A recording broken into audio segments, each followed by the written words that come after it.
I don't think clear is probably a word I'd use, and I can't control favourites, but I think the psyche is one that of enormous respect, a bit of, I suppose, kind of not hesitation, but as part of that respect, you know that if you don't get things right, they could actually get quite a long way away from you. So you're going to have to get things right. And I think we've benefited probably in the last 2 years from a really good first quarter. I think the first quarter, last time they came to Dublin, we were maybe up 10-3, I think. You know, and it was one of those games that was very much an arm wrestle. And because it didn't get beyond much of an arm wrestle, that score differential was something we were able to maintain to the finish, albeit it tightened a little bit at 13-9. And then last year, I think we were 14-0 up after the first quarter, and you know that was the difference. Well, it was more than the difference in the end. So they again have won the last 2-3 quarters of the games that we've played. So that probably is evidence of how narrow those margins are between the two teams. And I think they're a team that are probably back on an upward swing.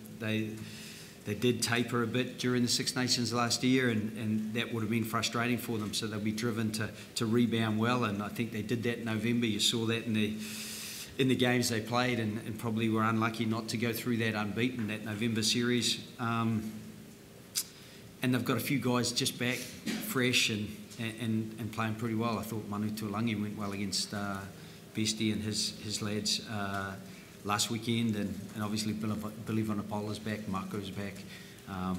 They're pretty big players, and so Eddie's got a few decisions to make around those selections now with a bit of depth, and we'll see what he comes up with, and then try to combat that as best we can.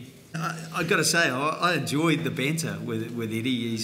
He's kind of that irrepressible character, and as I said, I think I respect him as a strategist. I think he's a smart coach. Ultimately, for us, it's about making sure that we roll up our sleeves and that we prepare well, because we know we have to. Because if we don't prepare well and we don't perform well against England, we know that there's a good chance you won't win the game. And that is, Joe touched on it earlier, like that is the little bit of fear that you go into games with, and there's no doubt when you play England, you have that little bit of fear as to what they can do, and we saw a lot of it in the autumn. They had a fantastic autumn where we were very unlucky not to beat the All Blacks to do the, you know, so we understand how good they are. We've understood for a number of years, especially under Eddie, how good they are. So, you know, look, we're under no illusions, and look, all the other stuff, when we get a bit of downtime and we're relaxing, and when you get home or you're talking to people and they tell you some of the stuff that's been said, yeah, look, you can think about it a little bit more or less depending on what you want to do, but look, it's all a part of what is a special game and a special tournament. I want to make sure that these next 10 months are as good as I can help the players be, and put as much effort into that. And so I think that's where your energies go.